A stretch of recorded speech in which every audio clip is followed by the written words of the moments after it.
అరే వాళ్ళేంద్ర చీప్ గా వాని కాలు పట్టుకొని బతిమలాడుతున్నారు. ఇప్పుడు గణపతి పండుగ కదా, ఈ 11 రోజులు ఏడేడా అన్నదానాలు పెడతారు, ఏ టైంకి పెడతారు, అట్లనే ఎసెంటోస్ వంటి ప్రసాదాలు పెడతారు అని ఇన్ఫర్మేషన్ తెలిసే వాట్సాప్ గ్రూప్ కు అడ్మినట్రా వాడు. అన్నా నీ కాలు మొక్త బాగా నన్ను కూడా అన్నదానం గ్రూప్ లో యాడ్ చెయ్యే, అన్నదానం గ్రూప్ లో యాడ్ చెయ్యే. నీ కాళ్ళు మొక్కుతా అన్నా, నీ దండ పెడతా అన్నా.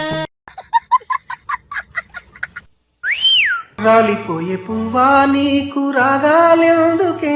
ఒరే ఏమైందిరా? ఇంటికి పోయి అమ్మ ఆకలైతుంది అన్నం పెట్టే అంటే మా నాయన ఏమన్నాడో తెలుసారా? ఈ గణేష్ పండుగ అయిపోదాక వీనికి బువ్వే పెట్టకే, ఇంట్లో బియ్యం అన్న మిగులుతాయి అని అన్నాడు కదరా మీ నాన్న. నీకెట్లా తెలుసురా? మా నాయన కూడా అట్లానే అన్నారా. నువ్వేమి చేసావు నేరం, నిన్నెక్కడంటింది పాపం.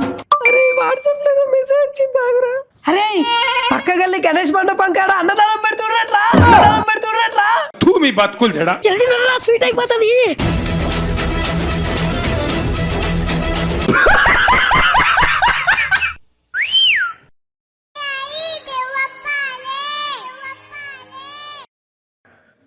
హలో అమ్మా. అరే నాయనా, నిన్న రాత్రి మన ఇంట్లో దొంగలు పడ్డారా. అవునా? నువ్వేం టెన్షన్ పడకురా, ఇంట్లో ఏం పోలే. సమయానికి నీ ఫ్రెండ్ వచ్చి దొంగలను ఉరికిచ్చి కొట్టిండు. నా ఫ్రెండా? ఆ ఫ్రెండ్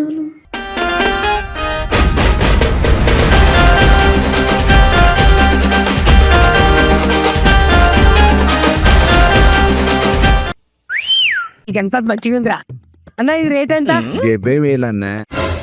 50,000 రాదా అన్న? ఏ రాదన్నా, కొన్ని 60,000 రాదా అన్న? ఏ నాకే పడలేదన్నా. ఏది వినాయకుడి మీద ఒట్టే చెప్పు నీకు పడలేదని, వినాయకుడి మీద ఒట్టే చెప్పు నీకు పడలేదని. అరే ఇన్ని రోజుల్లో జాబ్ లేదని ఎడ్డిచ్చినావు కదా రా. నాకు జాబ్ వచ్చింది, సెక్యూరిటీ జాబు. ఏమనుకుంటున్నావు? అన్నం కూడా ఇన్నే పెడుతుర్రా. కాకపోతే 9 రోజులు నైట్ డ్యూటీ చేయాలి కదా.